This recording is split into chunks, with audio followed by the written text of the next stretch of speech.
And thank you for inviting me back to do a follow-up on the presentation from a couple of months ago on the introduction to hyperconverged infrastructure technology and Nutanix. What I think I'm going to do to get started is quickly, for those who weren't here or those who hadn't seen the first one, just the brief introduction I wrote for myself that I spoke of a couple of months ago still holds true. I'll just read through that quickly. So yes, again, I'm here to do part 2 of the hyperconverged infrastructure technology demonstration. And so my background is I went to Worcester Polytech from 72 to 76. Started as an electrical engineer and graduated with both electrical engineering and computer science degrees. Spent the majority of my senior year doing work study at Digital Equipment Company. It was commonly DEC at the time, mostly doing operating system programming for PDP-11 mini computers. My first job was for a startup mini computer, writing operating system and file utilities for about a year. When they folded, I spent another half year working as a DEC reseller for a mini computer consultant, which eventually gave me the opportunity to start my own company with the equipment they graciously provided me. In the mid-'80s, when PCs and PC networks became mainstream, I wrote PC-based custom business applications for several regional industries, including cranberry processors, waste industries, commercial fish plants down in the southeastern part of Massachusetts. Those were, predominant large companies, and I wrote the first apps that they had. When that market sort of matured and became pretty saturated by the early 2000s, I moved my core business toward commercial network design and implementation services. Currently, I provide IT equipment and services to about 24 small local companies and consulting services for several larger ones throughout the region who have their own IT departments, for the most part doing commercial network design, installation, security, and support for them. So that's me. Now, hopefully you've all seen, or you either here, I had the chance to see the first presentation, and I really don't want to go into that too heavily, but the two takeaways from that is, one, I'll reiterate a brief description of what hyperconverged infrastructure really means in lay terms. That being, it's a process where they take somewhat off-the-shelf file servers, stack them,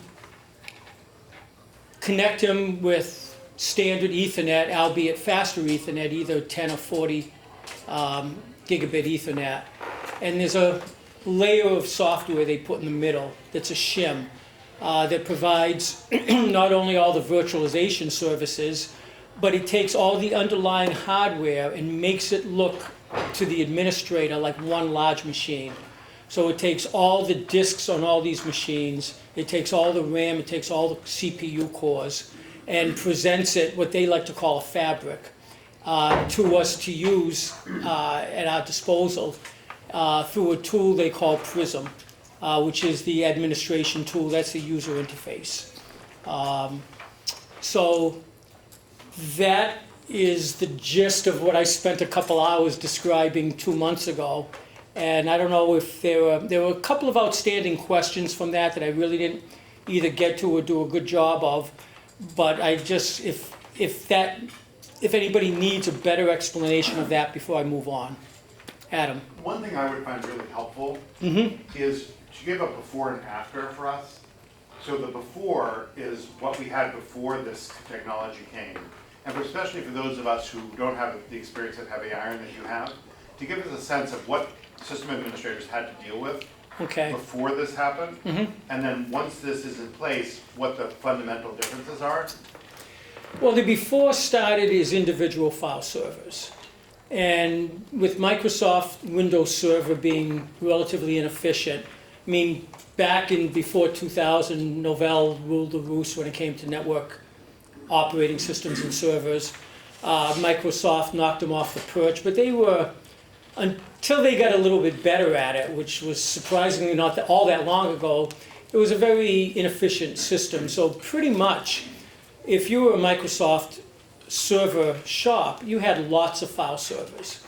So back in the beginning, the real early days, were a rack of file servers, and pretty much each file server doing one thing and one thing only. Can you give some examples of what the different file servers did? Well, you started out with what they call a domain controller, which was in charge of its security and people logging in. And because that pretty much held the keys to the kingdom, you wanted at least one backup domain controller in case the main one failed. And then you had typically one machine that they used for file and print sharing, so that all the user folders would be on that one. And for people who were printing to network printers, that was pretty dedicated to that. That was sort of the base of it. And then you start adding all the, a lot of companies would host their own emails, so they would have an Exchange server. If you've got a database going, you might have one or two Exchange servers, SQL servers, pardon me, going. Now with collaboration, it might be a SharePoint server, it might be a web server that you have in-house. So just to dig a little bit deeper for people who aren't acquainted with what Jeff is saying, if you were running an office in those days and you wanted to share calendars or you wanted to share your address book with other people in the company, in particular, I'm talking about Exchange server, it would be really to your benefit to have an Exchange server, because what it meant was that if you have a task, you could assign it, you could delegate it to another employee or coworker. Mail could get routed to different people in the company based on who they were. You could look at other people's mail. Exchange server provided all these services, without which it made having an office-based email very difficult. So that was one example of a system that you'd had. And then, Eddie, do you have a question? I was wondering if it was like a Google Docs but with the server. It was, and basically what ended up happening, what ended up happening was that internet speed got fast enough that the Exchange services now can be provided through the internet. So you can sign up with Office 365 or Google G Suite, get the same services for much less trouble and money, and no additional hardware. And no hardware in your own office. See, now I have a company who just is in the midst of deploying a new application. And that application was handed to them along with 5 physical file servers. One server is a front-end task manager that is the one that you talk to, and then it hands off your job to one of 2 application servers behind it who actually does the work. There is a SQL server that handles the database and a utility server that handles some of the back-end functionality. So for one single business app, they were given a 5-server package, and that was a year ago. And what does the application do exactly? The application is a large-scale human resources tracking system. But not to get too far off track. Yeah. So then the next step, what happened in the early 2000s, which really made a big change, was the introduction of virtualization, where they added a layer onto a file server. So now the operating system and everything that it did not sit directly on the hardware. It sat detached from it, and the virtualization layer was a shim. Brought a few very good benefits. Specifically, one of the things that people always struggle to address was the what if. If a server fails, if something goes wrong, how do you recover? How do you deal with it? When in the early days, the first days when these operating systems were layered and tied directly to the hardware, you had to either stop and repair the physical problem with that server and then put the software back and get it running again, or you had to, if the server was too badly damaged, you had to replace the server, but what you really needed to do was replace it with something that was nearly identical, because that system was pre-configured to match that system it was on.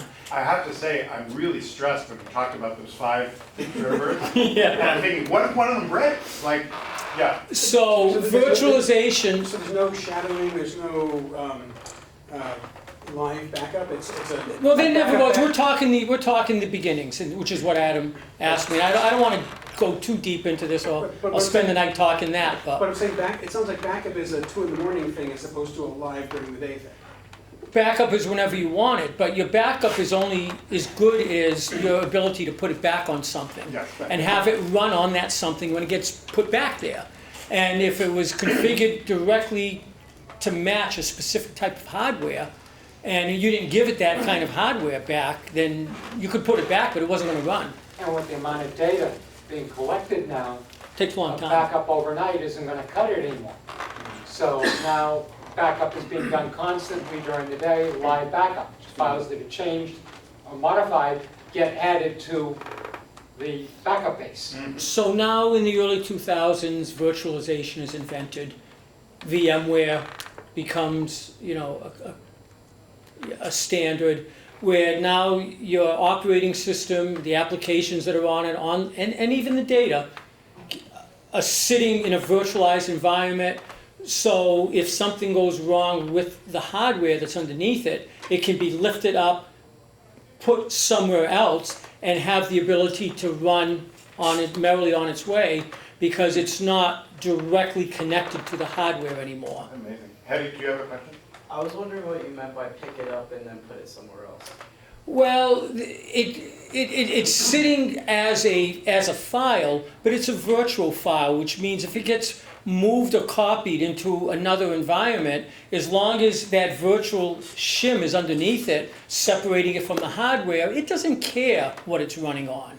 Well, wasn't the reason behind virtualization the fact that you have multiple servers running 1 or 2 applications per server, each Yes. consuming 10, 15, 20% of capacity, which Exactly. is a tremendous waste in power, in Yep. It real also- estate, Yep. and money.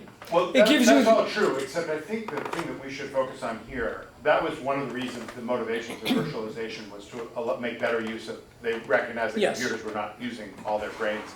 But I think the part that we want to focus on here is this remarkable fact that those of us who have dealt with, particularly the Windows operating system, and how incredibly sticky it is to the hardware. And How what a it used to nightmare be, it yeah. is when the hardware Absolutely. goes bad. And Yep. virtualization is really is like an amazing solution to that problem. It basically means you can take all your stuff without having to do a reinstall and move it someplace else.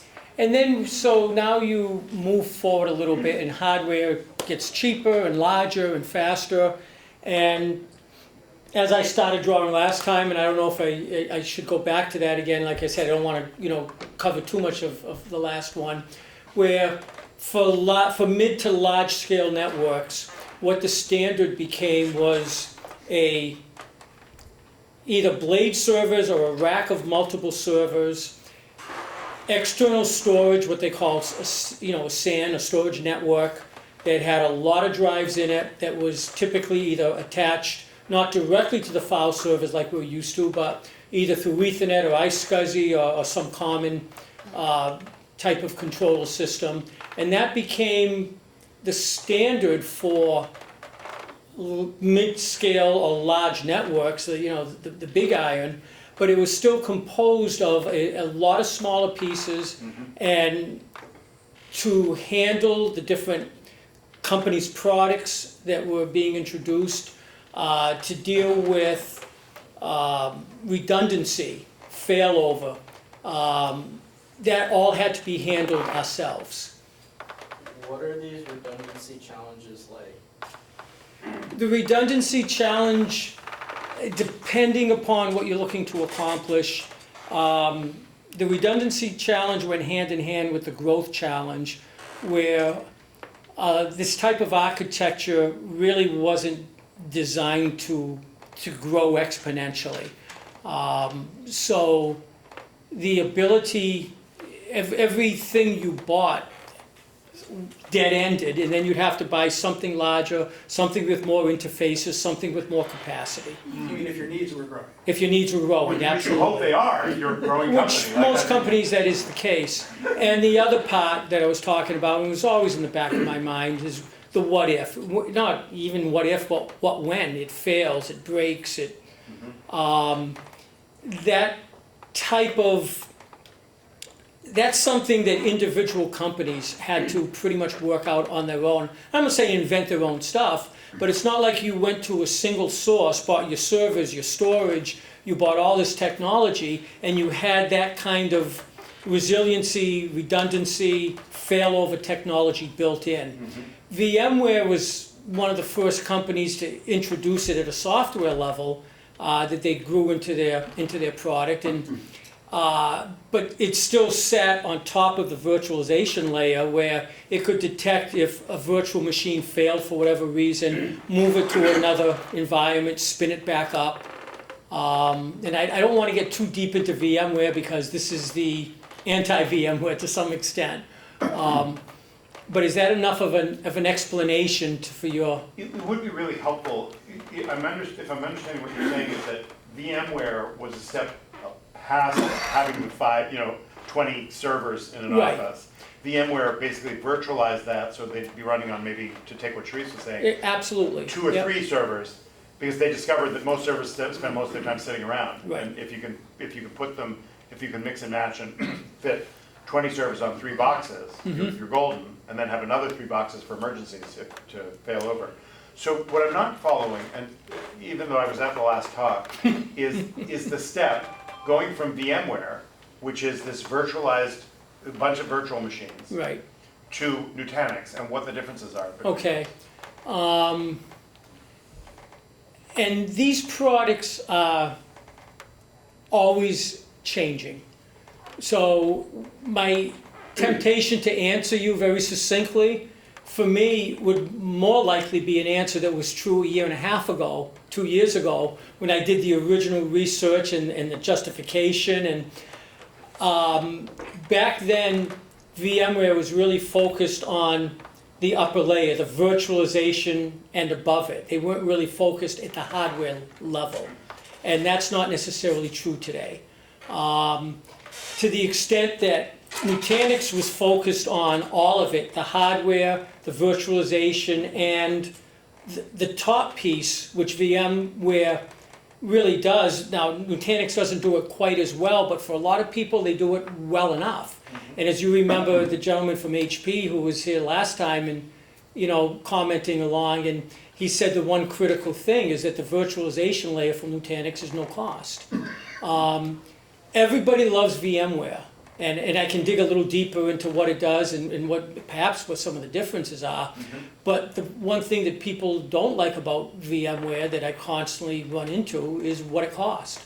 So that they love what it can do for them, but then once they get over that thrill of that, and I can't even stand here because I'm not a VMware person. I haven't sold it, I don't know really what it amounts to. I just know when I'm at conferences, Nutanix conferences, and I'm sitting around with a lot of end users at lunch, the reason VMware people are there was specifically because of cost.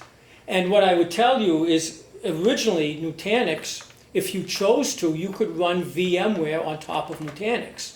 So you could still leverage the hardware layer and the redundancy that was built in, but if you were so in love with the virtualization platform that was above it, or you needed the features that VMware had to offer that Nutanix could not at the time, and they're chipping away at that, and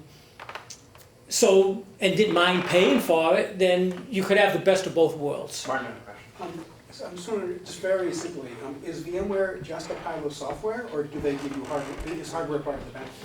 Well, it's really just a pile of software, but actually so is Nutanix. Nutanix very recently is backing away from the hardware market. And this is only in the last few months. I mean, that's why I say the whole industry is in a and the other part that's in a state of flux is that now that it's my understanding, and I can't say I could 100% of this, but what I think is true is that Nutanix was so successful, not only at the lower level and with what they're doing and capturing so much of the market.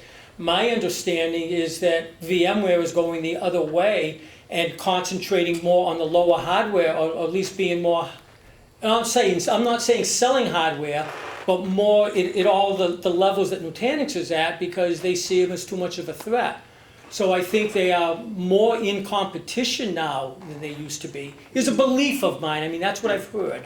You mean Nutanix is really good at sharing disparate hardware, and VMware is kind of heading that direction? I believe that's the case. Okay.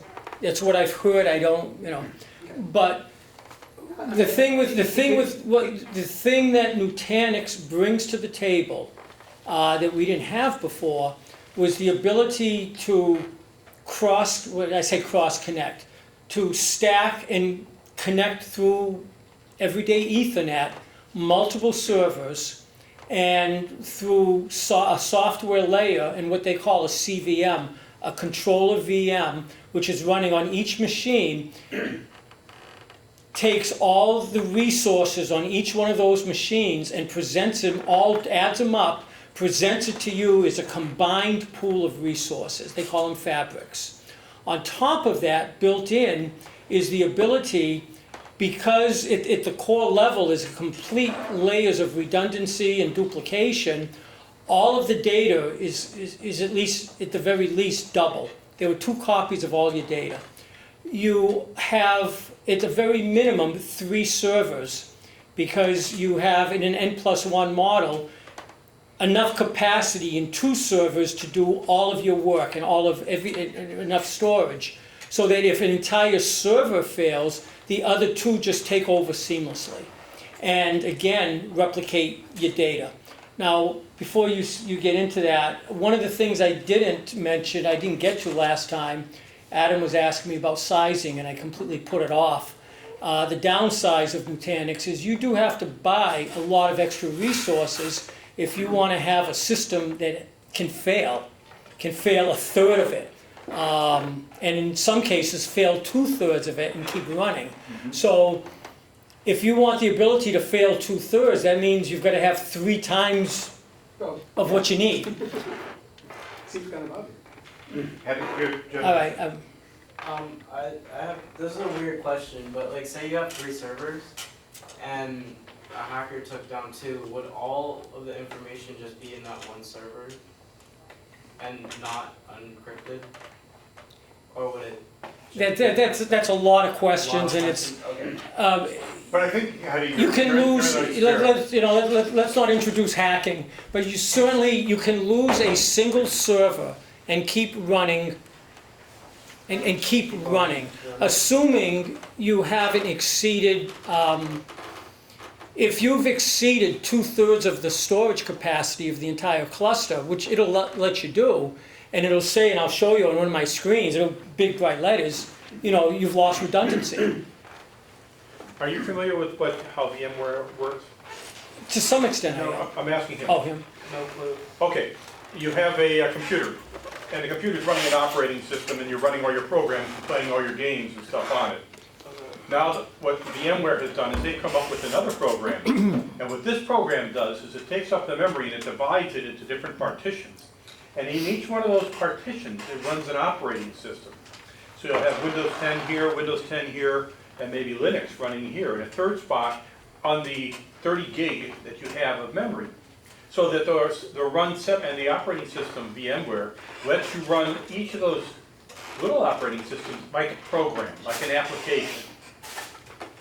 So, and they're kept independent of each other. So if you're running Windows 10 here, and if you're running Linux over here, they're running on the same server, the same computer that has a lot of capability. That's why it's called a server. But they're 2 different software. But there is 2 different software with one program that's running them as if they were separate programs. And I want to move on. The one that's Windows 10 is running all the applications. So when you bring it up, when you connect up to it, it's like running like a server, and the VMware operating system makes it look like its own computer. The Linux one over here, the VM makes it look like its own computer. So on this one server, you have what appears to be 2 or 3 or 10 or 16 separate, different machines. That help?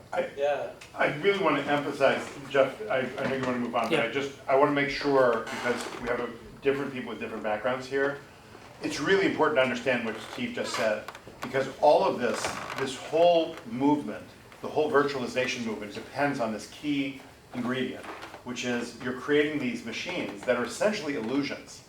They act like they're a whole computer, but in fact, they're an illusory computer. They're running, that's why it's called a virtual machine. They're running on the hardware, and the computer's doing this, the operating system is doing, as a VMware or whatever, is doing very fancy stuff to make it seem like you've got these separate devices when they're actually running on the same hardware. But the thing to emphasize, in my opinion, the thing that's really crucial, is that the binding to the hardware is much less important, because this underlying program is so clever. It takes care of all the underlying hardware issues. And I wanted to mention, Jeff, that I had a mentor early in the computer era. He's a programmer, and he said, "God, I wish there weren't any hardware." and the sentiment was, he's trying to get his programming. You see, the thing is, the customers, what they really want is they want the applications to work. They want the computers to work. They're not interested in how many servers they have. All that stuff is just not important to them. What these solutions are moving towards is to basically be able to say to our bosses, you know what? You don't have to worry about hardware much anymore. We're going to put in a whole bunch of metal. The hardware stuff will all be taken care of. If one breaks, we'll put in another one. We don't have to worry about specs or about memory or any of that stuff. We're just going to buy a bunch of stuff. And then we can do everything in software. And it gives much more flexibility. Is that? To some extent, Yeah. but what makes this product very attractive? Steve wants to add. I want to add one more thing to it. Yeah. One additional advantage that VMware gets, and I think that Nutanix adds on to, is when you have your one server running 16 virtual machines, if you have another server that's relatively idle, you can pick up one of those operating system applications and move it to another server to service it. Am I right? Yeah, I'm going to show that if you're That's looking. what you're going to show. How about that as a lead-in? One of the Okay, reasons that exists is if the hardware runs out of capacity to deal with a given application or the data. So you pick it up, you move it to another server that has more resources. we good? We're good. Okay, so in my last presentation, I showed you the demo server I had running at my place, and I'm going to go to that one. Secondly, the first thing I'm going to do is I'm going to introduce you to a site called demo.nutanix.com. It's open to the public. You just have to set up an account like you're used to. And basically what it is a lot of their product up and running on their servers, different platforms. If you're running Dell, if you're running HP, if you're running Lenovo. I'm a Lenovo guy. That's what I've been selling and putting out. My demo system is a single node. It's not, and again, I'm not going to get bogged down, but you need a minimum of 3 nodes for redundancy. That is a true Nutanix cluster to allow for things to fail. What's a node? A node is a server. A computer. It's a computer. It's any device on the network. No, Cherise. It's a server. Well, In this case. in this case. What I don't have is 3 of them. So there were a few parts of the demonstration that I really couldn't show you. So this is Nutanix's demo site, a good place to see Prism, to play with it. There are some parts that they can't let you do because they don't want you wiping it out. The other problem is that it's a public site, so you can sometimes be competing with people who are out there working right alongside of you. So as you're creating something, they're destroying something else. But I'm going to take you into the Lenovo Prism.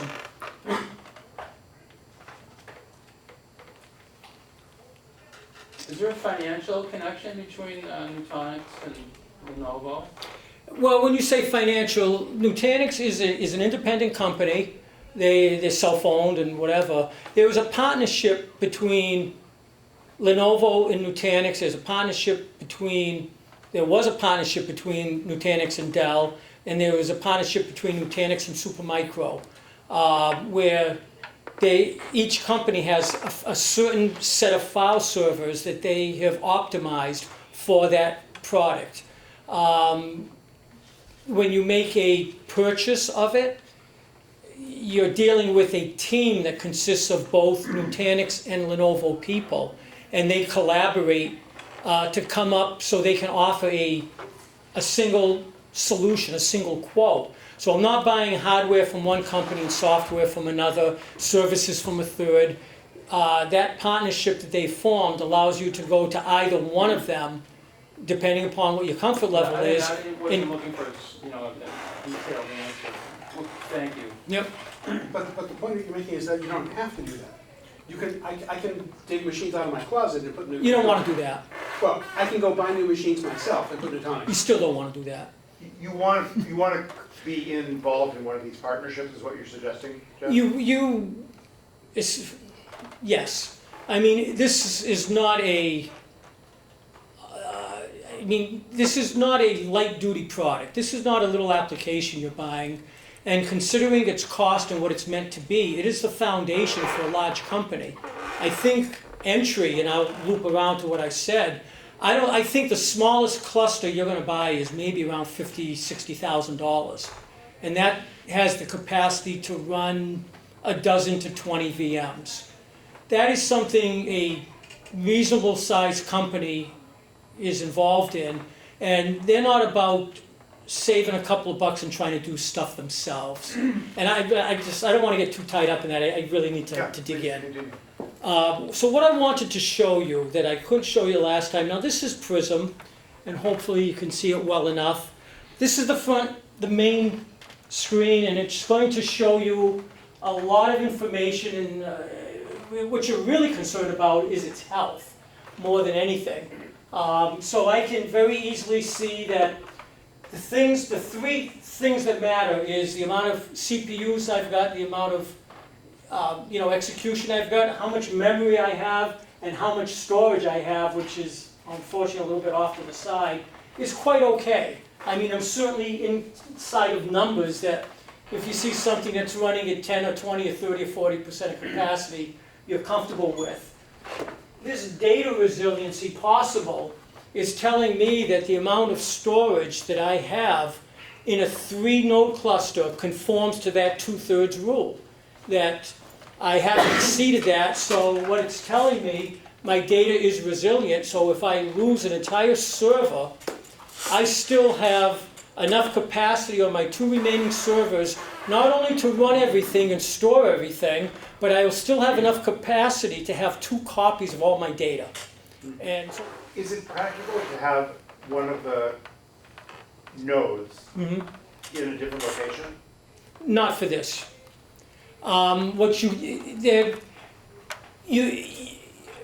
Yes and no. They do have a certain type of circumstance where you can take a single node and put it in. When I say remote location, I don't mean remote as in slow speed. I mean remote as in a few hundred feet away, and you've still got a pretty fast piece of fiber connecting to it. And that is in a campus environment, and basically what they do with that is they use that to push a copy of data to a node that's not in that same location, so if the room burnt up, you'd still have your data. They do that with their snapshotting. But for the core system, which would be minimum of 3 nodes, could be 4 nodes. I mean, there are companies who have 20 and 30 nodes in a cluster. Those are typically racked up and directly connected to what we call a top-of-rack switch, which is usually a 10, if not a 40 gig switch. And that's how you get your connectivity and all the data movement between them, and also the same switch is your connection point to your outside switches, to the world, to all your desktops, to your local LANs. They don't use a separate bus for that. They use the same. So if we look at for instance, we're here at MassBay. So if we're looking at MassBay and they have different departments like administration, financing, student services, we'll call it.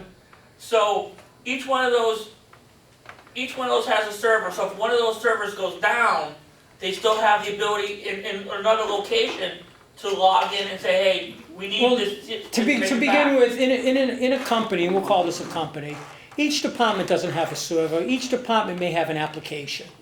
And some departments may share a single application between them because some of these applications are quite large and encompass multiple departments. It's occasionally I'll see companies that have multiple networks and multiple sets of servers for their own purposes. Sometimes they want to keep things separated, but usually in a small to medium-sized company, we'll use MassBay as an example, they'll typically have a server room, and with their connectivity, they'll have as many servers in that room, hosting the applications for all the different departments. I would think that's more typical of what you'd see. And whether in that room they keep those servers separated, or that's usually not the case because that's more work. Usually there's a combination. The servers are connected, they're sharing storage, they're sharing resources. I'm sorry, Jeff, I just, before we move on from this, because I'm now Yeah, getting. we're just going too far in different directions. All right, you Yeah. take the lead. The point that I wanted to show here was that if I go to their menu, and I'll just quickly stop at the VM level, and I created a couple of VMs yesterday for us, and of course they've been cleaned out, so they're gone. Somebody just went in and. Pretty much every day or every other day they come in and they clean this thing out. Yeah. Okay, so right now you've got a 3-server cluster that's running. There is one single VM running, and that one is sitting, if you look at the host, it says demo-hx-2. If I come off of here, go down to hardware, what I'm looking at right now is here are the 3 physical file servers. 1, 2, and 3. Each one is its own box. Each one has its own IP, as you'd expect. Each one has its own controller VM running on it, and that gets its own IP. Every VM that's running has its own IP. To the world, it looks like a separate machine. It looks physical. It's not. It's virtual. But as to address it, to talk to it, everything that's out there that's unique needs its own address. So just to show you what's sitting out here in the background is I have 3 file servers connected together. Then when I go back to my main screen, it just looks like one big pool. But when I'm looking at my VMs, and this is the only one I have, I can easily come down and manually, and I'll show you, there's an option called Migrate. And I can say, where do I want to migrate it to? Well, it's sitting on number 2. I'm going to migrate this. How long does it take to Well, migrate? just watch. Is it running? It's running. And it's continuing to run. So you're moving an application. I'm moving an application. I'm moving that entire virtual machine. Usually it updates quicker than this. And you're moving it while it's in operation? While it's in operation. For those of you that know VMware, I think they have vMotion. Yeah. This is their equivalent. I'm surprised it hasn't shown up because usually it's pretty, Refreshing. and it usually refreshes and, well, scratch that demo. How long does it normally take? Seconds. Really? Happened Um, because IP address of the VM changes, just facing the users who are connected to the VM. Just tried it a couple of days ago. Like I said, sometimes the problem with using their public site is Sure. funky things happen, and I swear to you, it didn't migrate in a few seconds. Well, it could be connectivity between here and there too. The point is that not only can you, not only, I mean, this is just an example of manually moving a VM, something I'd really want to do, but it has the ability to automatically move them. If a great advantage of this system is, one thing you always suffer with is upgrades and how you handle them. With a system like this, if I want to upgrade the underlying file server, not the VMs that are running, but all the Nutanix software, everything that makes all that run, or the firmware on the file server, which is something that one should do. You can easily migrate, you can move all the VMs while they're running to one of the other servers, do all of your upgrades on it, whatever it takes. It might take reboots, it might take a while. You don't care. Everything is still running, and then when you're done, you move it back, So and you can do the next one and the next one. So you basically make a computer idle, Yes. and then you're free to. I'm moving, because this is all sitting, it is, on its own, it tends to balance the system. So you don't worry about where things are being put, it handles it for you. When you create a new VM, it puts it on the machine that's got the most space available for it. Same thing with storage, that it tends to balance itself out because it's taking everything you store in all the VMs and it's breaking it up and distributing it throughout all the disks that are in all the machines. The primary copy of that data resides on the same server that the VM is running on, because that's how you're going to get the fastest access to it. The second copy is broken up and sliced up and distributed to all the disks on the other two machines. So if, say, the one where that one VM is running and its data goes down, that VM transitions to one of the other two machines, has access to the data because it's sliced and diced between those two machines, and immediately starts copying it to that one machine, so that again it's local and it'll be the fastest, and will again try to have two copies of that data available even with a failed server. Built in to how the system, this is automatic. Now the other thing is still never moved, huh? The other piece of this is that I can, if I want, put, is that us?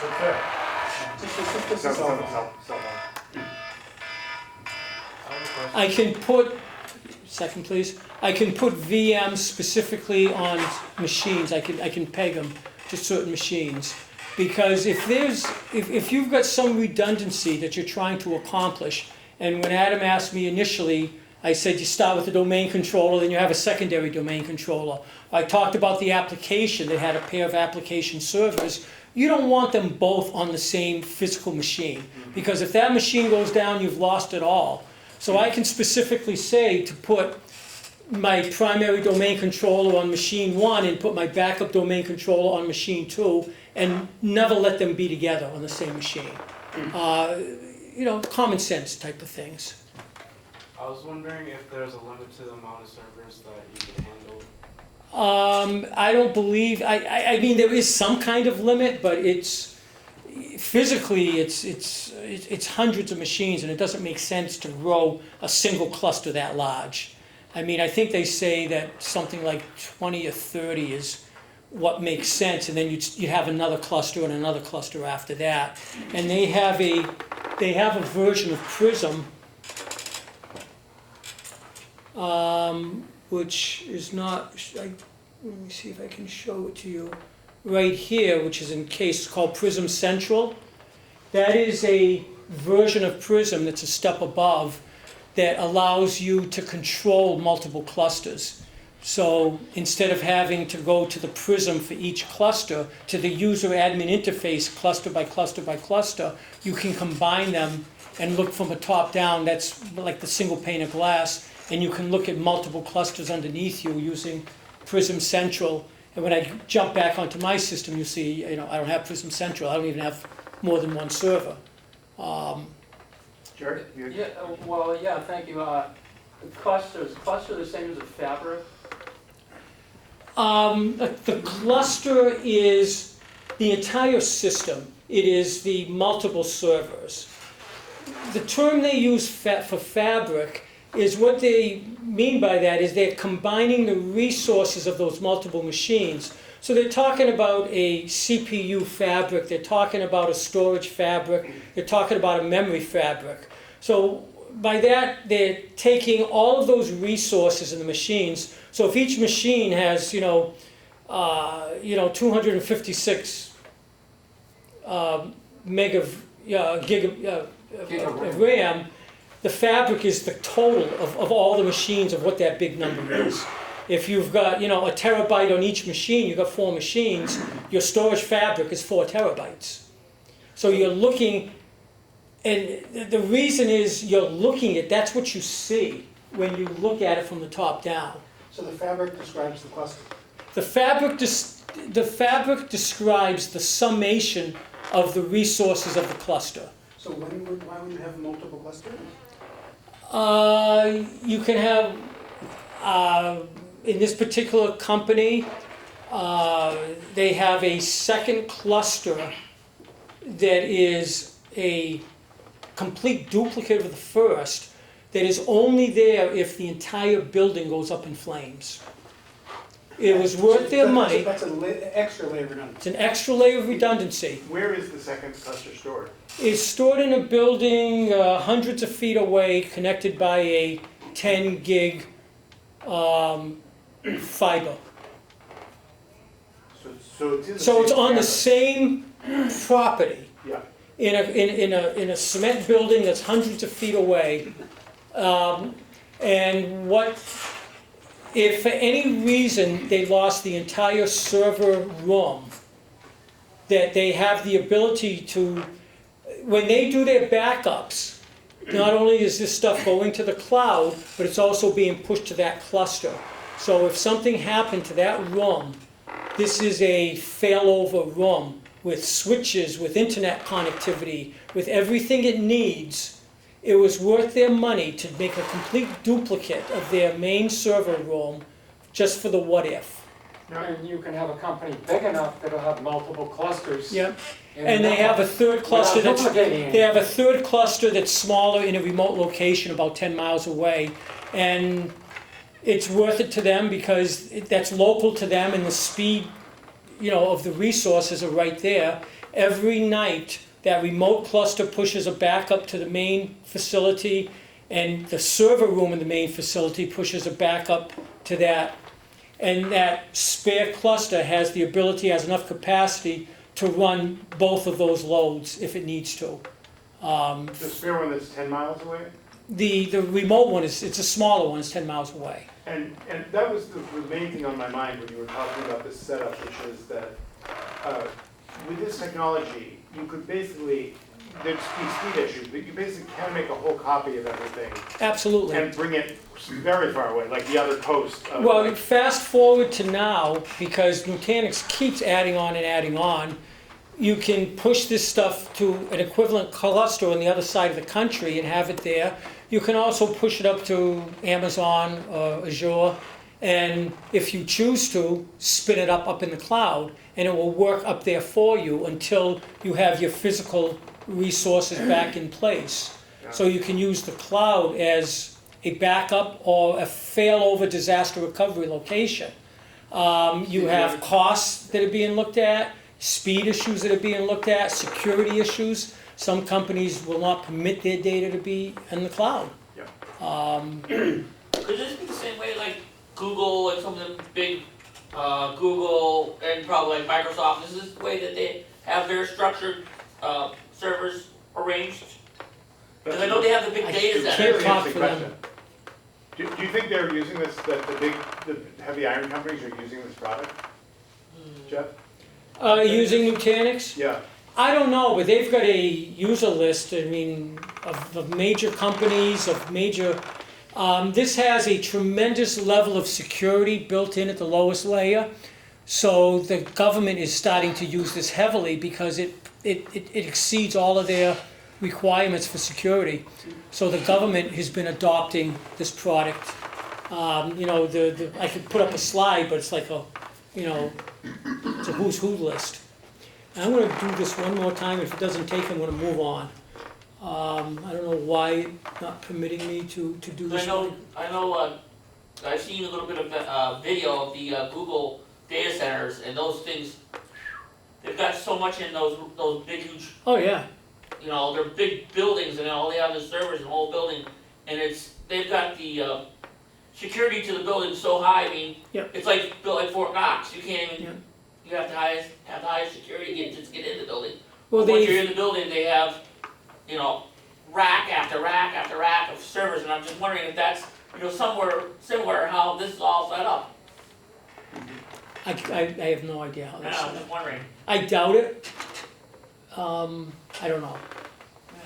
Your experience is mostly in small companies Small. that have maybe one cluster with, I don't know, maybe 3 or 4 servers, something of that sort?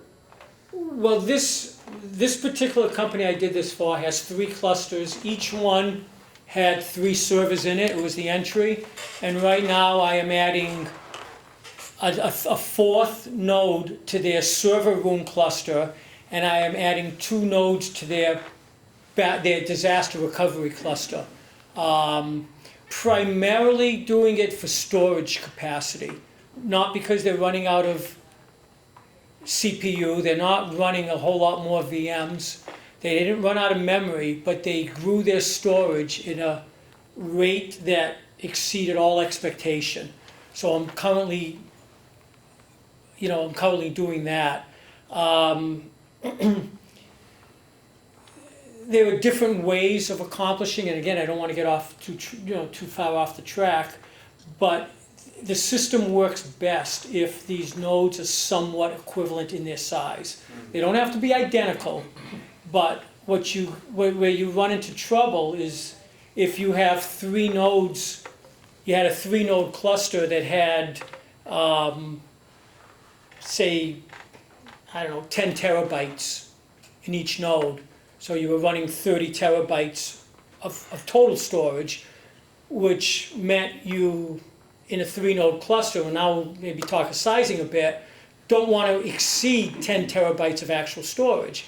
So one can fail and you still have enough room for 2 copies of your data. So now you want to add a 4th node to this cluster. You can't really say, oh, I need a bunch more storage. I want to put a 30 terabyte server in, because now the cluster is lopsided. You've got 10, 10, 10, and 30. It'll take it, but this thing wants to have your data replicated and be able to fail any node. If that you start growing and if that node that had 30 terabytes, if that node goes away, those other 3 nodes can't make up for it. Unless it gets clamped at 10, which makes Well, the storage. in which case, why put 30 in? So the point being, you just to a certain extent, and there are ways around it, and that's what I did in the other, but sizing becomes a very important thing to do early on to understand what your target is. It really helps if you're in an environment where they've already got a lot, as I did, they had 30 physical servers. I could look at what they were doing, I could look at their growth rates, I could add it all up. The thing that's nice about this type of system is your ability to grow, because you add another node. You plug it in, the system senses it, it takes its capacity, adds it to what's there. You do it without bringing anything down. While the system is running, while they're in full production, you expand them. You do it seamlessly. The system detects it, adds the capacities into the fabric, immediately makes them available to you, and then starts equalizing everything again, like everything finding its own, all on its own behind the scenes while nobody even knows you're doing maintenance. You can't do that in a regular system. So that's... Wait, you can run maintenance while? Absolutely. You can run maintenance on the hardware while this is all running, because that was what I was trying to show you with the migration. You can move everything that's running off to machines that you're going to keep running, take one of them down, do maintenance on it, then move stuff back. Now, if you're talking about maintaining the VMs, that's a different story. That's not a Nutanix issue. That's, Microsoft. When you do an update, you may need to reboot that VM. Now, what I can do is I can take a working VM, that's a production VM, make a copy of it, run it offline, and tell Microsoft, okay, do the update. So now I can see what updates are going to roll in. I can see how it's going to affect. I can actually do the update on that VM while it's off, while it's not connected to the network. I can make sure the update takes, it doesn't, mess it up, that everything looks good. I can see how long it's going to take. And then that I see that I'm happy, now I schedule it. I know exactly what I'm in for. Yes, no, Nutanix does not run on top of Windows. So like VMware is its own operating system, Right. same thing with Nutanix? Yes. So that it would be This immune runs to, directly on it would top of not be hardware. concerned about updates to Windows. The machines that are running on it would be, Yeah, but not the Nutanix itself. no, it's a separate company. But if a Windows server goes down in the cluster because of a bad update, somebody's gonna be updating their resume. I'm just taking a little time. What are we looking at, Jeff? What you're looking at is me rebooting the Nutanix server, which decided to On your own. on my own machine. It's not the healthiest of machines. Is it rebooting, is the rebooting just like rebooting a Windows machine? Is it rebooting Just like a Windows? rebooting an entire server. Yeah. It sometime between the last time I checked it and now it decided could have had some kind of power event at my place or whatever. This one is not sitting on much in the way of protected power, so I'm just going to give it a few minutes, hopefully. What you're looking at right now is the ILO from an HP server, which is remote management, where you can web in and shut down a server, start up a server, do diagnostics on it. This is an HP box that I'm using, so I'm just going to hopefully this thing will. The file server that's in your house is an HP. Is it a blade, or what does it look like? It's a DL360. It's a rack mount, one of the flat 2U big rack mount servers that I replaced in a company a while back, and it was just sitting in the scrap heap. And as you might envision, you need a certain resources to make something like this work. And at a minimum, you're looking at 8 to 12 cores of CPU. You're looking at maybe 32 plus gigs of RAM. Storage, pretty much, a few hundred gigs is enough. But the other thing that's required by a system like this is a certain amount of SSD, because to make it run fast, it puts SSD in front of the hard drives, and it's got a very sophisticated way of looking at your data, looking at what they call hot and cold data, and keeping everything it can in SSD for the fastest speed it can give you. And then when it sees data that hasn't been accessed in a while, move it toward cold storage, push it towards spinning hard disk, and where it's not needed. And then if somehow or other you need it after a while, it puts it back in SSD. So it's for this system to work properly, it really does need a fair amount of SSD. To build a demo machine, a one-node demo machine, it probably cost about $1,000 for the amount of storage, the amount of RAM, the amount of SSD, and cores that you need. An Intel NUC is what the Nutanix people use. I went digging through the scrap heap to find a machine that I could put enough RAM in, and I happen to have had a leftover SSD, so basically I built this machine for pretty much nothing.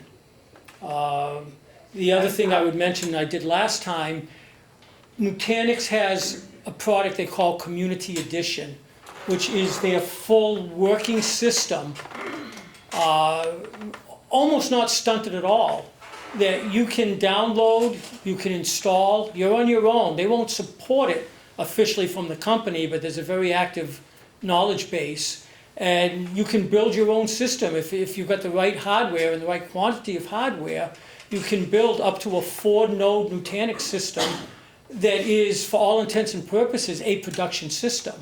The only caveat is that you're not supposed to use it for anything but testing, and every time you sign in, it re-authenticates you. And if they think that you're using it for production, they can turn that authentication off. So I mean, the thing could stop running on you, but it's not crippled really in any way. So is it sending data back to? It's every time you log in, it does. And you know, and I know we all have the fear and the big brother and the thing. Nutanix on production systems gets data from clusters. If you want to turn it off, you can. What they're getting is health data.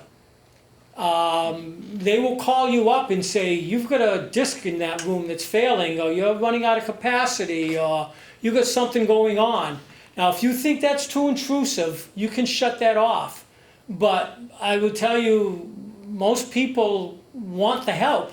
I mean, they believe in the company, they feel like they're a partner to them, and they like getting a call in the morning saying, you've got something going on, you've got to take a look at. So that's... How long does it take to install on your machine? Like, is it a brief install? Is it long? Oh, it's one of those things that takes weeks to do until you finally figure out what's wrong, and then it takes a couple hours. So it's. Well, I was actually asking if, once you have the hardware set up. Once you have the hardware set up, the install might take an hour. Yeah. It's one big file you bring down, and you get all your hardware together, connected, make sure it's working. Then you run this one program, and it loads everything it needs to on all the machines. It will ask you for the names of a few things. It will ask you for IP addresses, because as you saw, the cluster has an IP address as a whole entity. Each server has an IP address. Each CVM has an IP address. So it'll ask you for all of those addresses, and then it just pushes stuff to the disks. It loads. And the final thing it does is it makes a USB stick that's like an authentication key, and that has to be in the USB slot when you turn the machine on. I was wondering about the SD card. So was the relevant data decided by weights?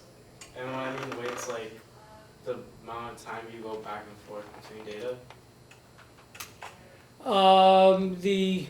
How it picks up information. Well, looky there. Finally did it. We're running. Give me a second, please. I like the stars. It's what it considers. It's the most used data. Whatever is being used heavily and often gets kept in SSD, and then there are different algorithms depending upon how much SSD you have, and it's a very, very bright system. I mean, they've thought it through. Jeff, can I make a suggestion just in presentation? Sure. If you use the Control Plus command to make that large. magnify, and then maybe took us of a tour of these different boxes. They look really interesting, but we can't read them. You could always get a little closer. I didn't want to hog the screen. AHV is the virtual engine that it's using.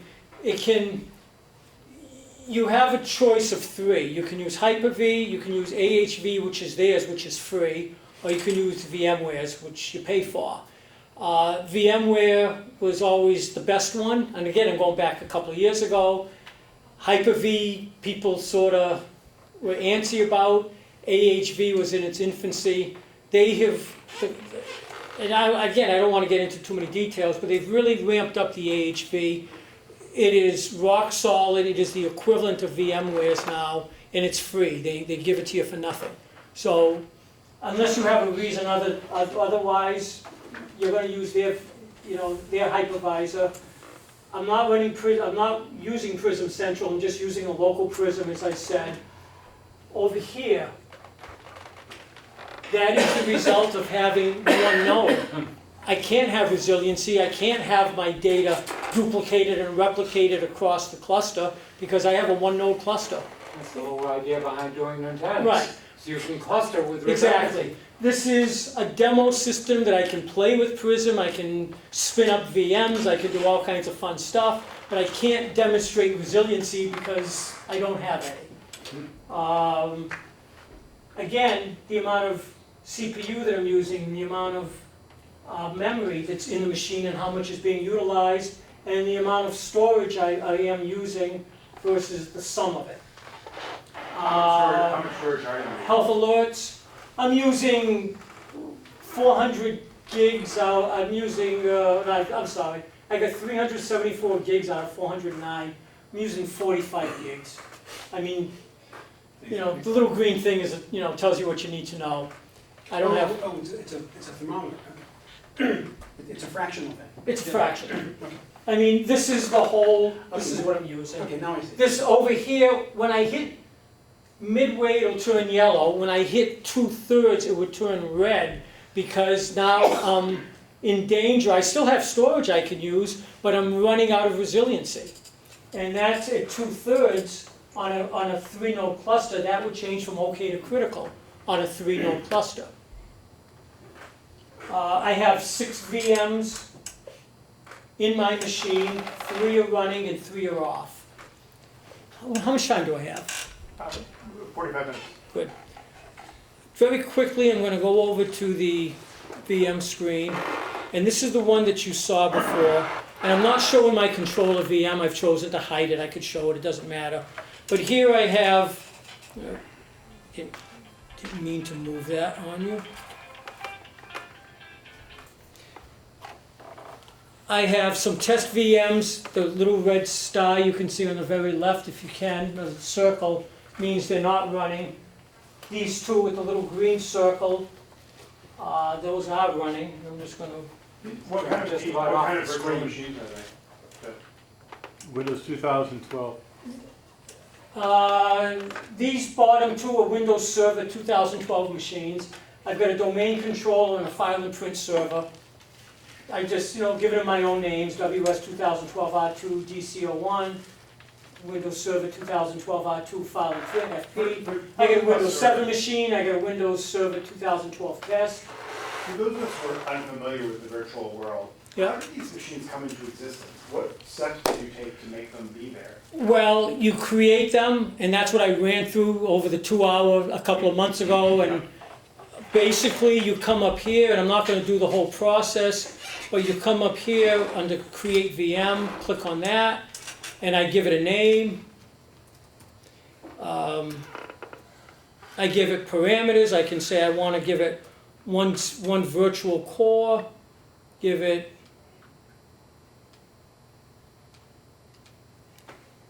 scroll for me, give it 8 gigs of RAM, come down a little further, give it some virtual SCSI storage. See, I'm going to give it, 50 gigabytes of storage. Just as a quick question about the RAM, Jeff, is that 8 gigs of RAM coming out of the hide of the whole That's system? coming from my RAM fabric. Meaning that if your machine had 32, once you create this virtual machine, you're only going to have like 24 left? No, because it is also sharing at the same time. Because these virtual machines share all their resources. So you could have 3 32 gig virtual machines. Absolutely. On the system, and because I can allocate storage well in excess of what I have. I can allocate everything well in excess of what I have.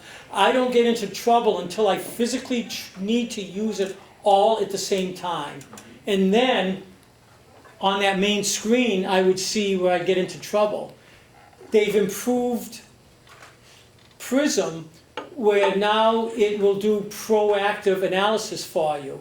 It'll see not only everything you're running, but it keeps track of your growth and projects how you're doing on your resources and tell you that if you keep growing the way you are, you've got 10 days or 10 months, whatever, before you hit the point where your current rate of growth, you'll run out of resources, of memory, of storage, of CPU. What they will also do on the other side that is equally interesting, and I showed last time, is these are virtual machines, so I can reduce, I can't take away storage once I allocate it, but what I can take away is CPU cores and memory. So this will watch my VMs and saying, you know what, you're over allocated on these VMs. You don't need all that storage, you don't need all those cores. Oh, because they've been going idle for a while. They're going idle, and even though they're shared, they're still being used when they're running, and it'll say reduce the resources on those VMs because you don't need them, and that goes back in the pool and available for others. So it's a very, very bright system. It helps you fine tune it to a degree that otherwise, I mean, think physical. Are you going to go into Windows, look at how it's running, and then say, oh, I think I'll open up that physical box and remove a CPU or pull out a couple of sticks of RAM because I don't need it in there and move it to another machine? That's not the kind of thing you do on a good day. Or a bad day. On any day. So, and I didn't go through the whole build, but that's the start where you create the VM, you attach an image of whatever you're building, whether it's a Windows Server image, Windows 7, Windows 10, and then you go through that same build or boot process that you've seen if you've ever built a machine from the iron up. And you have to obviously bought those licenses or Yes. original discs and all that. But what I also wanted to get into was they have a section here called, and by the way, before I get there, I'll just take a particular machine. Let's just take this Windows Server 2002 that's highlighted. I'm going to go down here and I'm going to find and click on something called Take a Snapshot. I'll give it a name and just, I'm not going to be too creative. And submit it. It's going to run it.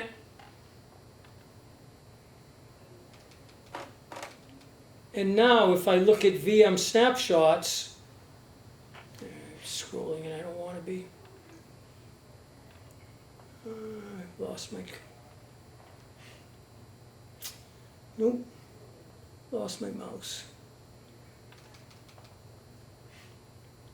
Okay. You can see there's test 01. All right, completed. In a few seconds, I have taken a virtual backup of an entire machine. It makes a file? It doesn't make a thing. There's a difference between a snapshot and a backup. They are used interchangeably a lot of times, and many times they are somewhat interchangeable. But there is a difference. You hear the term snapshot in the virtual world. A snapshot is metadata. It is pointers. It is not the actual data. It is a set of pointers that points to all that data. So the VM, as we see it, and this is where we get a little fuzzy, and I hope I can, I can stand up to this, is actually not complete physical data as we know it on a real machine sitting on a hard disk. The VM is a big clump of pointers pointing to data that is sitting in the storage on this machine.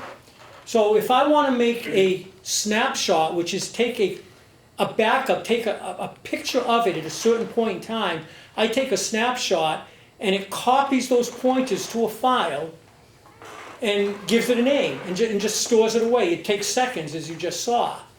So now I can go run, I can be doing whatever I'm doing, making whatever changes I want. Say, for example, I just took a snapshot and now I want to do an update to that Windows Server machine. So I download the file, it's putting patches and files, and the thing blows out. Now what do? You're in trouble. Well, on a system like this, you're not, because I can go back to that snapshot, restore to that point in time, and in just as many seconds, that VM is now exactly the way it was when I took that snapshot. The data is still sitting quietly on the disk. The data is still sitting quietly on a disk, and it knows, so if I have a snapshot of a VM at a certain point in time, it knows that snapshot exists. So any changes that it's going to make to that data isn't going to do it to the existing data that's there. It's going to write it somewhere else and move its pointers to that data. So I now have in that storage area, all my original data and all my new data. And the only difference between the two VMs, the current one and the snapshot, is where the pointers are pointing to. Are you saying that if those two had an unchanged portion, it would be occupied? It would be the same, yeah. Okay, so there's not a copy. It's a delta. So it's cleverly managing and avoiding storing duplicates. Yep, Is it absolutely. like a JPEG? Excuse me? Is it like a JPEG? No, JPEG would be in a Well, picture. that's what I mean, like, just like a It doesn't care, no. random decoy. No, it doesn't care what kind of data it is. All it cares about is it the original data or is it changed data? What's interesting about this, Jeff, is that it sounds like this system is making a break between the configuration of the machine and the data of the machine. Oh, absolutely.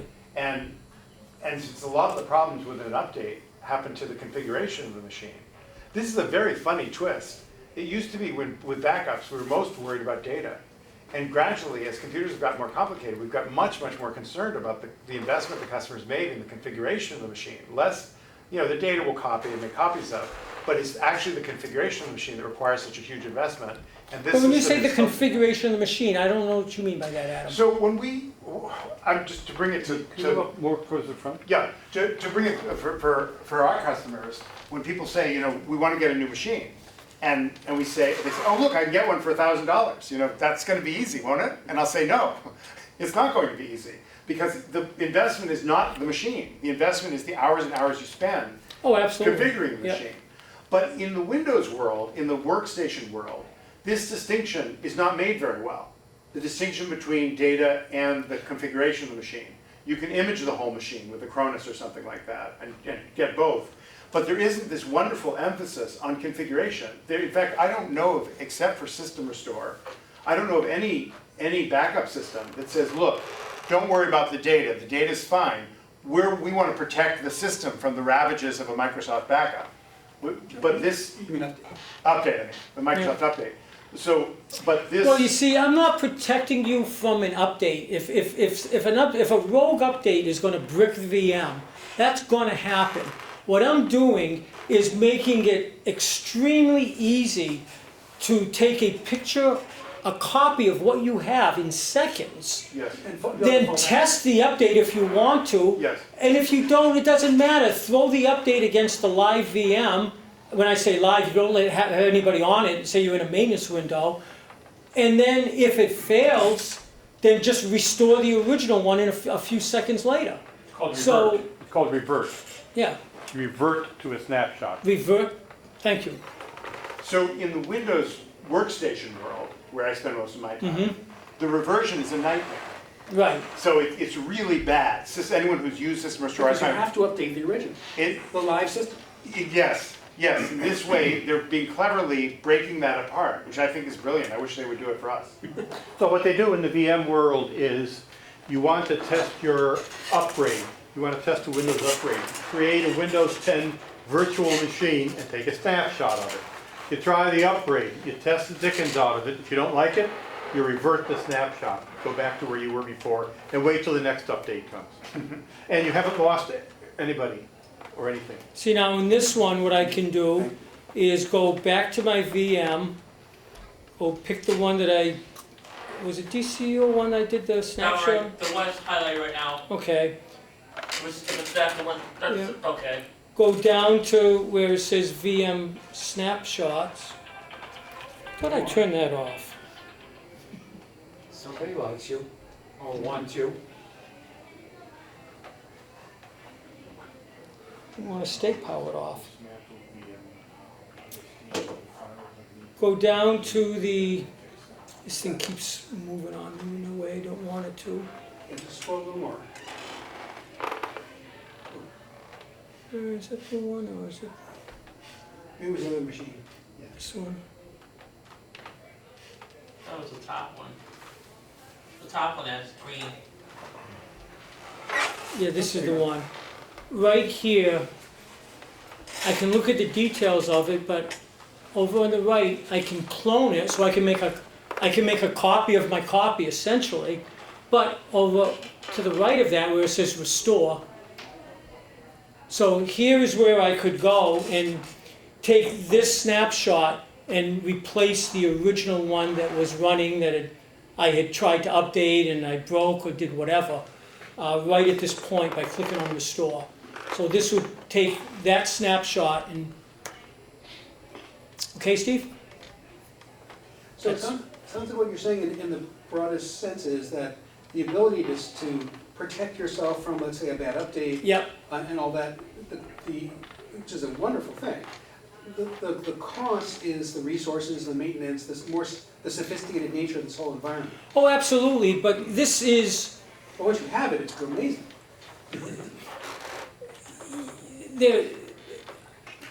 the ability to have this kind of protection, to have failover, to have disaster recovery, to be able to spin this up in the cloud, to be able to do all of this is all built into the system that you're buying.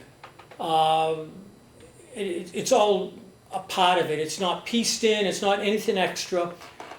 So, yes, I mean, it's part of the cost of a much, this is certainly, too large of a system for a mom and pop company that's got one server. There are other ways they can protect themselves. There's other technologies they can use. Although I would love to have this, and what I was imagining is that this, like a lot of other higher-end technologies, would get pushed down It does. to us. I mean, this is half the price that it was when I first started looking at I it. think that I can easily see how in a small office environment, if the cost of this went down enough, the ability to What I do would this would save so much My trouble. personal opinion is if a company is large enough that they have maybe a half a dozen file servers, 4, 5, 6 file servers, they should seriously be looking at this. If they've got one file server, they can look at data or, I something. doubt there are very many companies that are gonna have only one server, even a mom and pop. 25, 30, 40 employees is gonna have at least half a dozen servers. Well, yeah, I've seen all kinds of things. I mean, Windows Server is more efficient now, so you can run more on less servers than it was 10 years ago or whatever, but still, that to me is, when I look at the spectrum, when I look at the costs, I think this is definitely worth, it's a worthwhile thing to look at if a company has a server room that's very old, that they're ready to clean house and buy new from scratch. And sometimes you get into, well, I've got 4 servers, but these 2 are only a year old. I just bought this SAN, how can I leverage it? Because I paid a lot of money, I don't want to give it up. So now when you're in that environment, again, less of this. The job I did, I mean, that server room, the only thing I kept was their core network switch, threw everything else away. So, I mean, it just, it was, so I was going to start from scratch no matter what I did, knowing that this made even in that much more sense. But where I wanted to go from there was to a section called data protection, where now, this thing keeps, sorry, I'm struggling on this. There may be a VNC server option for auto scroll you could turn on. I'm just guessing, but. Probably is, if you want to show it to me. Okay, well, maybe later. Where what I'm doing is I'm building what they call a protection domain, and I'll give it a name.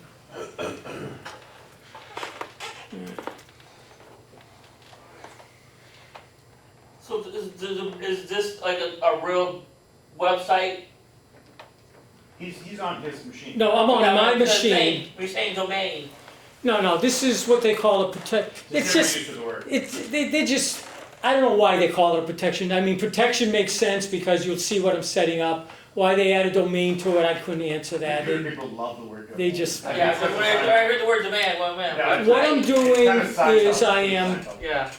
I am designing what I'm lightly going to call a backup, and it really isn't. It's actually a multiple snapshot where I can go and I can look at all the VMs that I have defined, and let me say these 2 that I had running this one and that one, my domain controller and my file and print server. I'm going to have to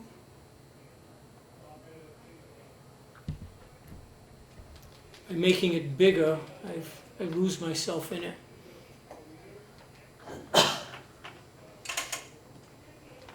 Jeff, I just wanted to note while you were working on this that, has anyone here seen the original James Cameron film, The Terminator? Yeah. There was a sequel to it with a metal Terminator who could change shape. Oh, liquid metal. Yeah, so like, this reminds me of that. Like, you just go anywhere, be anyone you want. Adapt to the circumstances. Exactly. New prototype. Amazing what Arnold Schwarzenegger could do. Well, the liquid guy though was A different actor. he was a scary guy.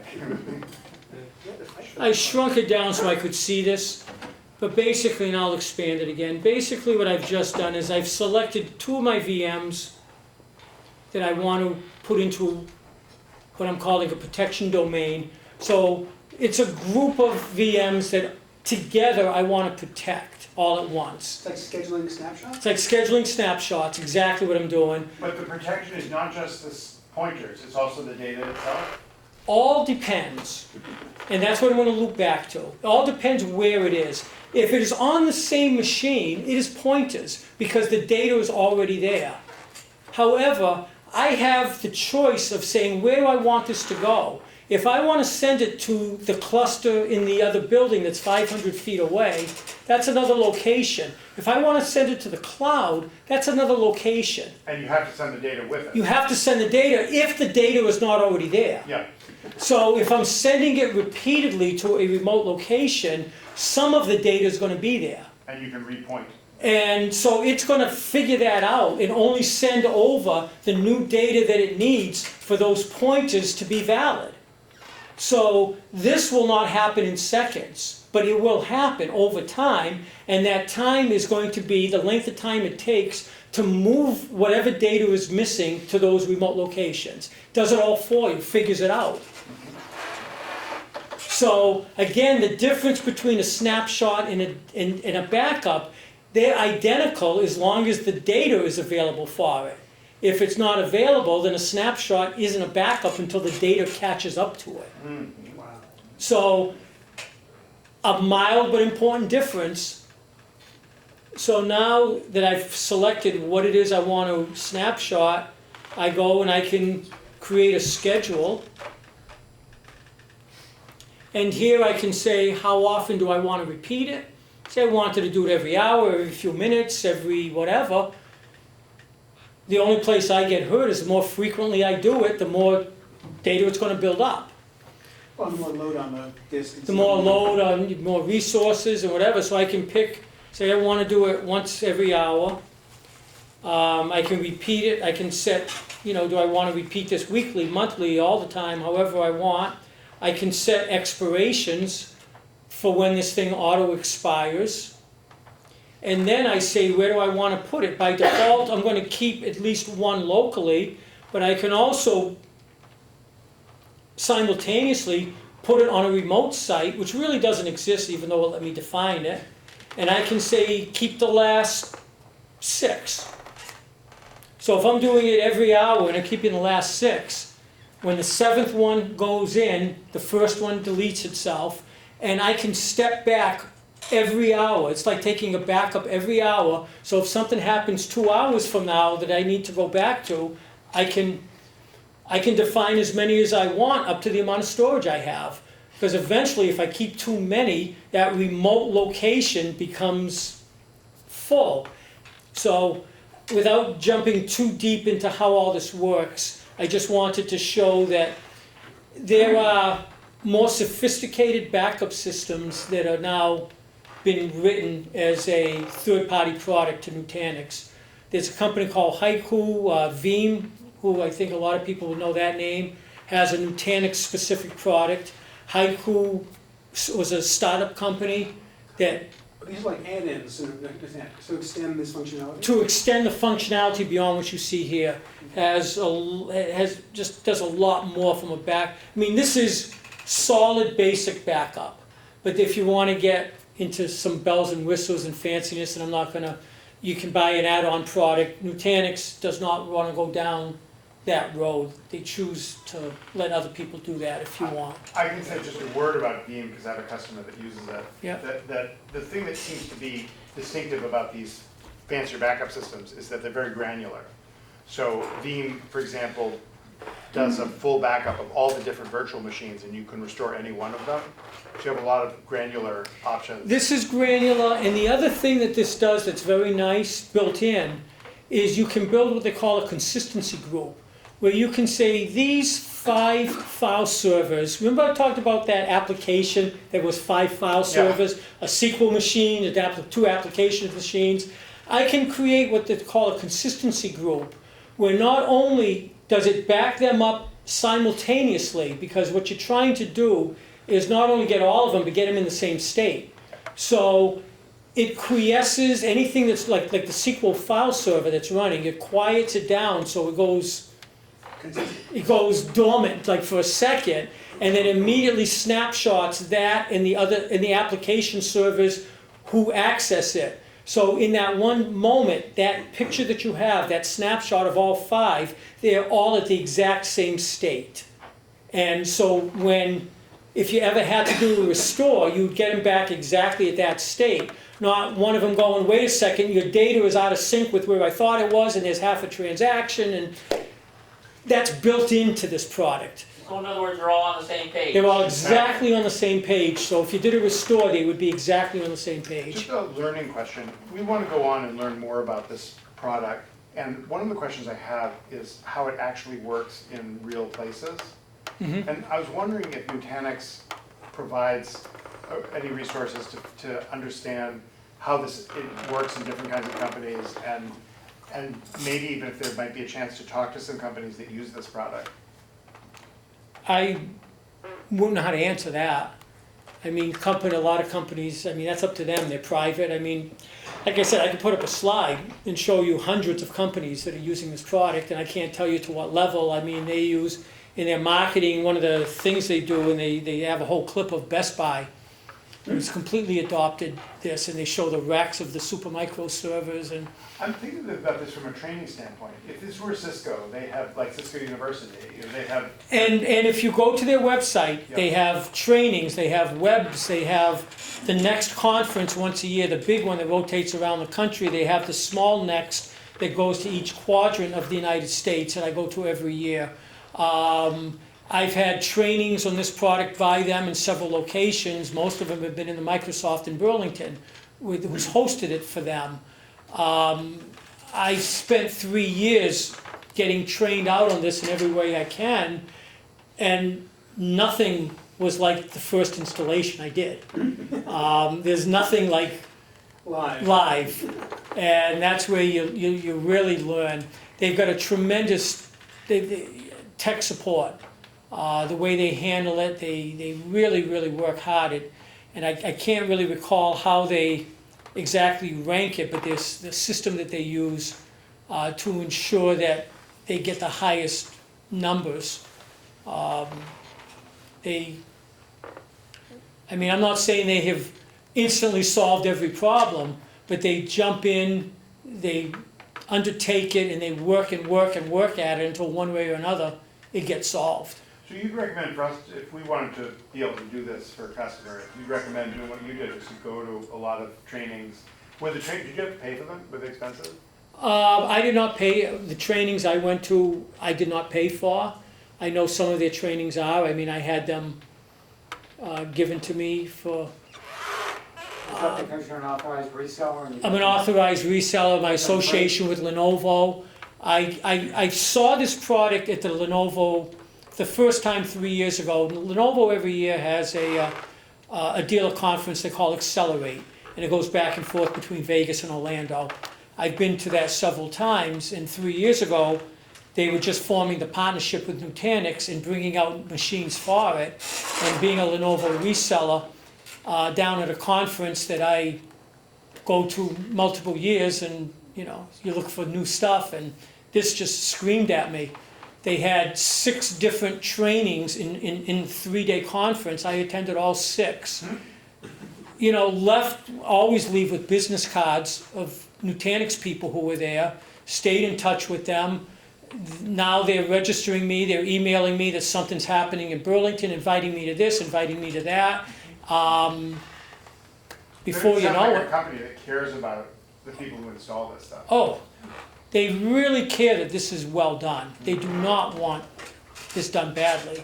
It is it's quite the product. I mean, even with all my knowledge, I mean, I found this quite challenging, and probably behind this, there is a whole, I mean, this is all Linux based, and there is a command line interface you can get into. Excellent. That Prism is for people like me. You know, if Prism can't do it, and you have the wherewithal, you can log in and start issuing a command line commands, which basically will tell it to override its safety features. You can make a mess, you can fix it, you can, you know, if you're not at that level, the smarter thing is to contact their support and tell them the problem, and they will go in and they will take care of it for you. This is not a product that you want to just buy off the cuff and put it in and don't have support, and that's not what this is meant for. Yes, there's a cost to this, and yes, you want to maintain it, and you want to do this the right way for the company who's wants the best product that they can get for their money and is more concerned about their well-being than they are about what it costs and trying to, you know, do something the cheapest way they can. So, What was the biggest challenge you had in installing this? Or some of the bigger challenges? the biggest challenge I encountered, and I will tell you that I did not do the original install of this. This was done by a factory person that I worked alongside with. So They came out? they came out. I mean, it was purchased. That those services were purchased. And at the lowest level, they insist that the core install that they do not want you doing that. So to get this thing put onto the hardware, up and running for the first time, you can't buy it. I don't believe you can buy it without buying the services to do that. They just don't want to. They don't want to go through it being done wrong. They want to be sure it's done right the They first time. want to be sure it's done right at this level, so Prism is running. So there were two layers to this. I mean, I installed the hardware, I racked it, stacked it, hooked it up. One of their network engineers did the switch configuration for me. In places I couldn't even begin to go. You went in to create virtual LANs and various other things? Going to the top of rack switches, which from any company, whether it's HP, Lenovo, or Cisco, those are all pretty much done at a command level interface, even if they've got a GUI. Yeah. The work you got to do and the knowledge you have to have is pretty much, you got to know what you're doing in command line. And there was that, and also the connectivity of those switches to the existing switches in the company to connect a Cisco core switch to these top of rack switches on the cluster. And I showed you, I can bring the pictures up again if you'd like.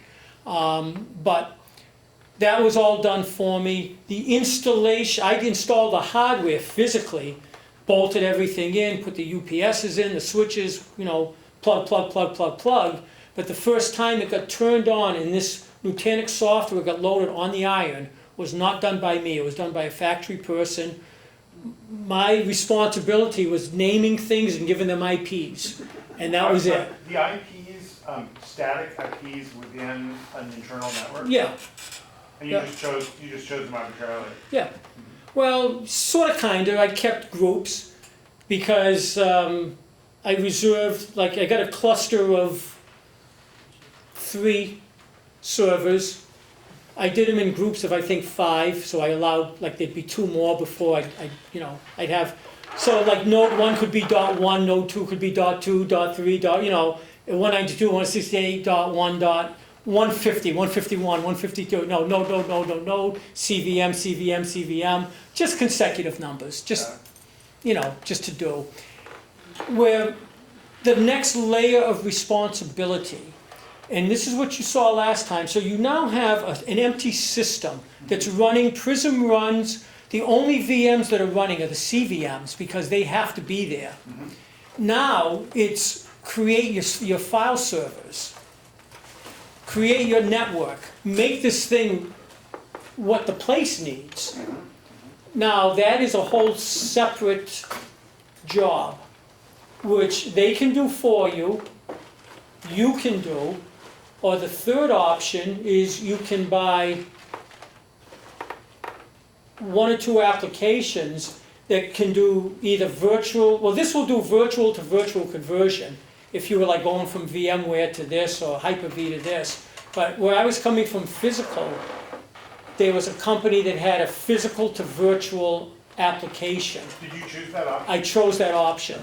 I was going to ask, like, I'm just realizing this right now, but is it constantly calculating 3 different conversions between the operators? Constantly, I'm sorry, I don't understand. Is it converting, like, its data between each operator in different, I don't know what you mean by operator. like from Linux to Word, not Word, Windows, yeah. It's written in Linux, that's what makes it run underneath. It runs whatever you put on it. It doesn't care what operating system, it could be Microsoft, any version of Windows, it could be VMware, it could be any valid operating system that can run on this type of hardware platform, it'll run, it doesn't care. It's like the way your Windows works. You're running a Word document, you're typing a Word document, and then you get bored, you go over and you play a game, and then you want to do some instant messaging with your significant other. Okay, the operating system is running all 3 of those, and you go and you're doing one or the other. So you're talking about a virtual environment such as this. You have a VM and another VM, and they are running independently of each other, just like those two applications. Word isn't having anything to do with your instant messaging, unless you do something about it. But the way the virtual machines are set up is they're entirely separate computers. They act exactly like entirely separate computers. So that if you have a computer and she has a computer and you're playing a game and she's typing a document, they're completely independent. Do you understand what the virtual machine stack is? Yeah. I'll tell you what, let me wrap this up. Yep. So I mentioned briefly, there's a section in the menu called analysis, and I'm not going to really get into it, but that's where I said it can self-analyze, give you recommendations. There's a section called alerts, and this thing is watching itself constantly.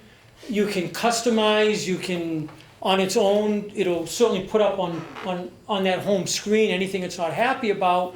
But like a lot of products these days, you can set up an SNMP server. You can have this thing email you and text you and tell you anything that's going on it. You can create your own custom reports. You can have it, focus on certain parts of itself that if it's not, something that's built in,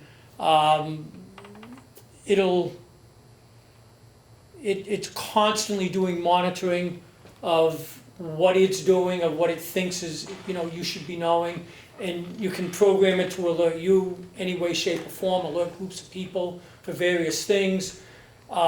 In the security is layered, so you can have sub-administrators if you want.